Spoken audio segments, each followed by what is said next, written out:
All right. All right, build show. Yeah, you're probably wondering why I brought this empty truck out here. Yeah, this week's video, we are gonna build a truck. Yeah, we're out at the New Wool cellulose manufacturing installation up here in Michigan. And not only do they make cellulose and different products for the insulation industry, but they help the subcontractors by outfitting trucks just like this one so that we can bring it to the job site and we can use it just like you saw out at our multi-gen project out there.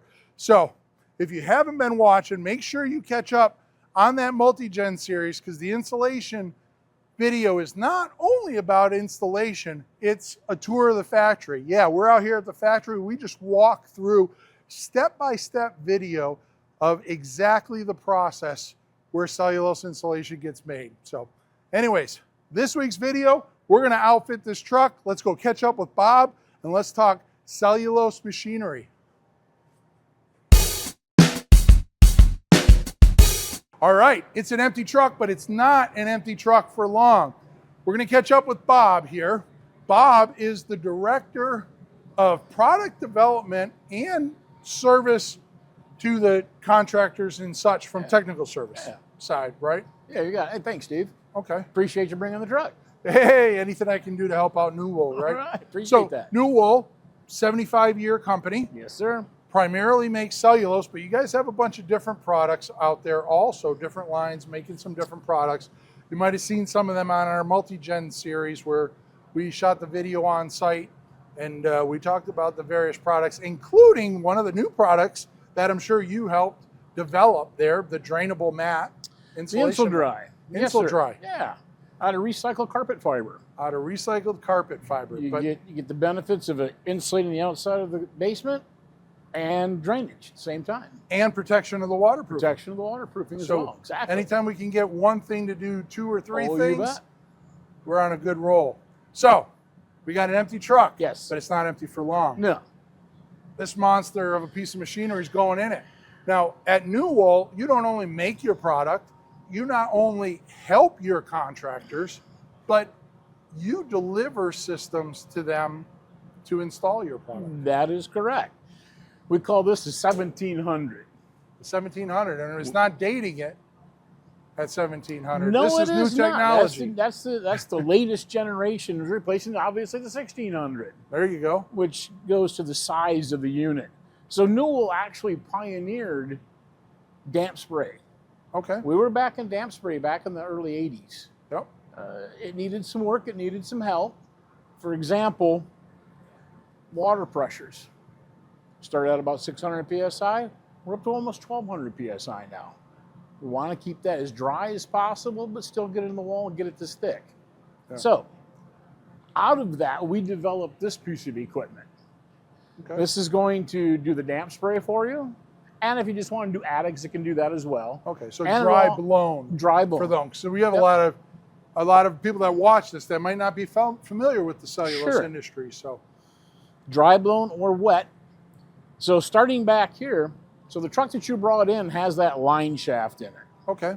So that line shaft is driven off from the engine. There's a transmission connection. It's called a PTO, a power takeoff. Yep. So as it sits in the yard, it's running 1300 RPM, and it is powering a line shaft that's going through here. And there's several different pieces of equipment that need that power.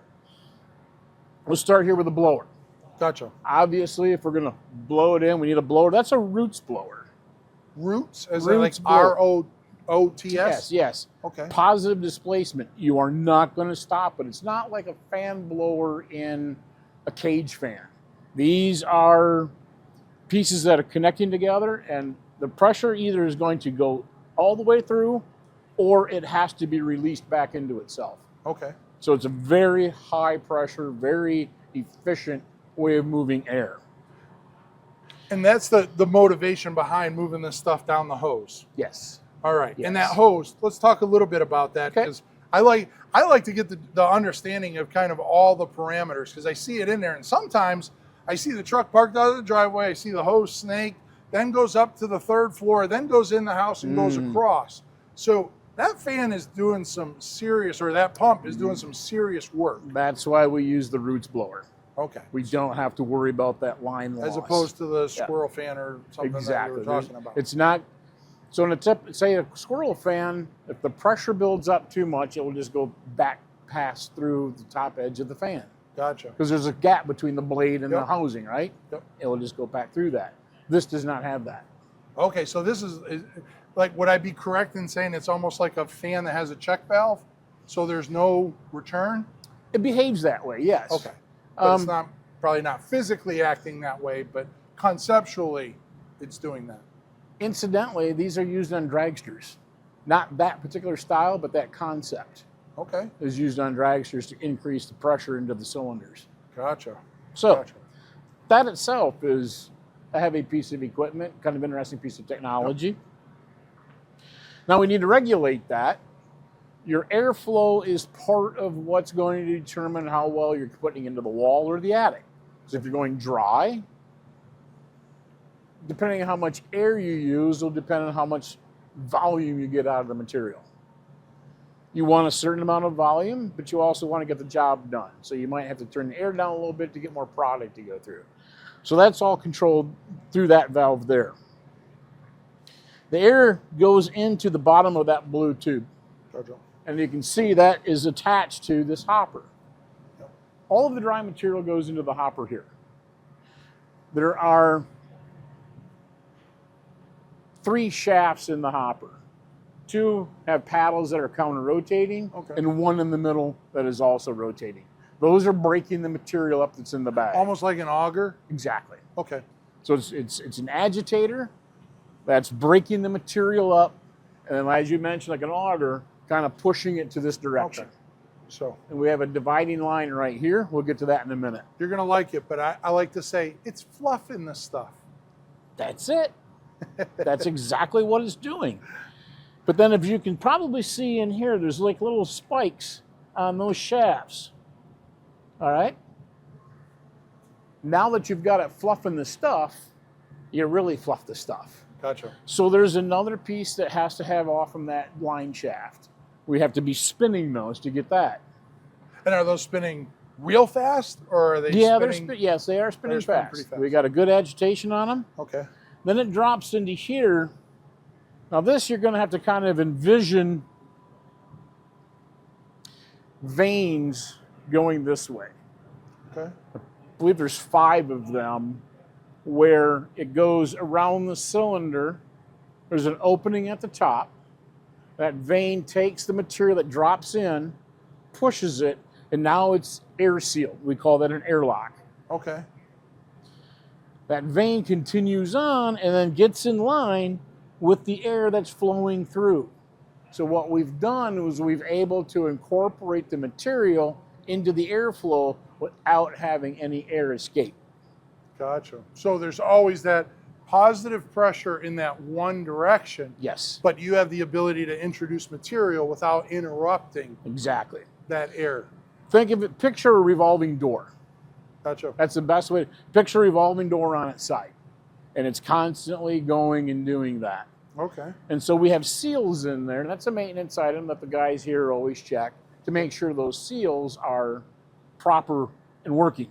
Again, it's another item that needs some power. After that, we have the clutch system that helps in case anything binds up in here, but then also powers the vac fan. So the vac fan can be used, as you saw, when you're damp spraying the wall. Now you can take the excess that has fallen, and initially you look at it and it seems like, oh, they just wasted all of that. But we're not. We're sucking it back up using the vac fan that goes into this hopper. Yeah. Now, let me stop you there because this is a really important point. I put up a bunch of social media posts and a lot of people have complained, oh, what a mess. Yeah. Oh, what a waste. Yeah. Because again, they don't understand the story and we're here to bring the story. So this is basically the back door to the system. If we consider that being the front door, right? I know sometimes my analogies are spot on, sometimes So this is taking anything that's getting vacuumed up on the job site that didn't make the wall cavity or the attic cavity. In the attic, it's probably a different story. There's no waste. Correct. You're just loosely blowing that stuff.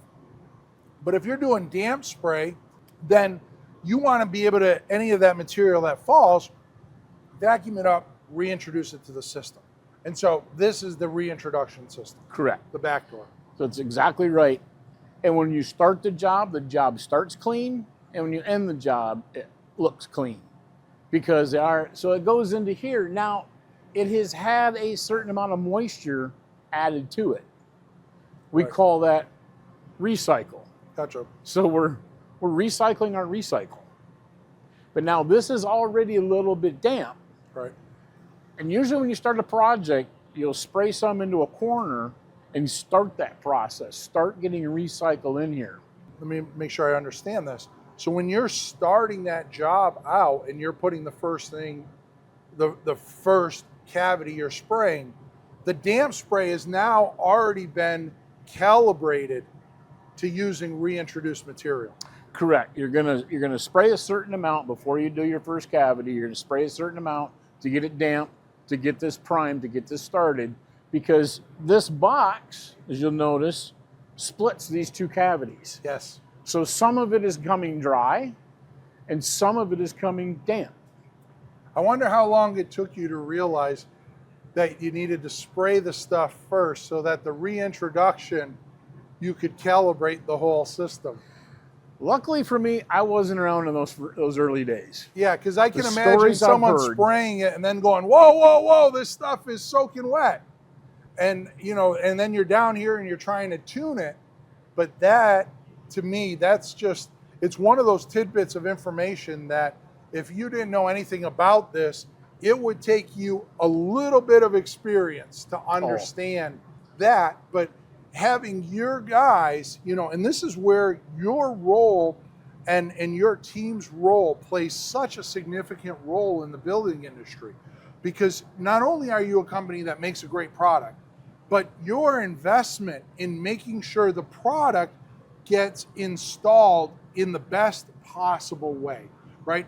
In all my videos, I always talk about putting things in a position for success. Sure.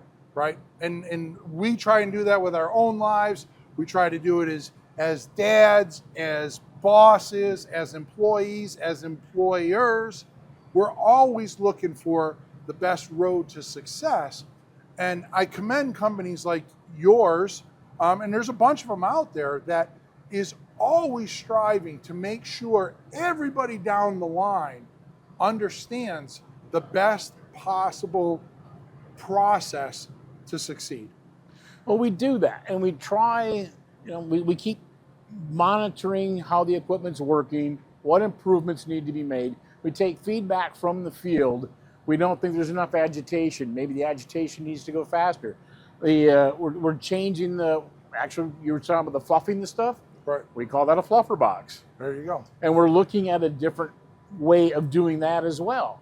Because the guys that are operating these trucks take a lot of pride in what they do. It's craftsmanship yet. Yes. And it's fun to watch these guys take this and do what they do in a home. And then they come back and they give us feedback how we can possibly improve it. So it's a continuous cycle. And that feedback drives the 1800 series. Yeah, that could Right. be next. Absolutely. Right. I would actually envision the 1800 be half the size. Being a little more compact, maybe a little quieter, maybe the motors are a little more efficient. Yeah. All of those things that I'm sure your team is always striving to get to the next level. Exactly. All right. And so that blows in, this gets reintroduced, that stuff comes down, goes through the hose, goes into our walls, into our attics. Homeowners think, hey, it's just insulation. But as you can see in the videos that we shot up here, you know, the manufacturing process, the installation, the service to your subcontractors, it's just an immense story that comes together to make up a small percentage of the building industry. It's one we're extremely proud of. Yeah. From the environmental side, from the building science side of it, to the number of people that are involved, our opportunities. We're very proud to be able to do this. Yeah, and if you don't know it, New Wool, 75 years, Yeah. family-run business, third generation. Yes. So obviously the sons have thought highly enough of Dad and Grandpa to keep that story rolling. Oh, absolutely. And they're pushing it. When you had mentioned innovation, third generation's pushing to innovate, to keep going. Absolutely. All right. And so this machine's on wheels. Does it stay on wheels and it just gets No. uploaded and locked, or? So she's on wheels right now so they can work on it. And I've pulled the guards off so we could get Gotcha. into here. Eventually, it'll still get rotated around. That'll be out by the door. This will be towards the front. And then we'll sit over that line shaft that you saw. Gotcha. And it'll be bolted to the truck frame. And it's not uncommon that the truck gets used up and they unbolt this, take it out, clean it up, put it in a new truck. Yeah, so there's that recyclability Yeah, to absolutely. even all of your machinery. You Absolutely. can pull it out of there, put it into a different truck, or if you get the new generation, you can pull it out of the truck and put the new generation into the truck. Exactly. However, whatever the story needs. Exactly right. All right. Well, any parting words? Just really appreciate you coming out, and glad we could share the story with you. Appreciate it. Well, there you have it, folks. You heard it from my new best friend in the installation world. So if you're not following, make sure you're hitting that Build Show Network. We have literally thousands of videos there for free. Yes, your favorite price tag, free. Myself, I have probably close to about 250, 275 videos, all different aspects, from making insulation to installing insulation to walking through factories, talking with the subs out there. Go check out those videos. But as you know, the big news of the day, November 7th, 8th, and 9th, Austin, Texas. If you're in the building industry, you need to be in Austin, Texas. Build Show Live. All the contributors are coming together. We're doing a whole series of classes, demos, working with manufacturers, exhibit hall. It's all happening out there. There's a VIP pass. You can come and you can hang out with Matt Reisinger and myself on the first day on the 7th. You can get a sneak preview of Build Science 301. You can bring your questions, your experiences. We'll share stories. We're going to take a trip out to the Reisinger build, and we're going to check that out. So anyways, you know it. I'm Steve Basic Architect. This is the Build Show Network. Until next time, long live our buildings.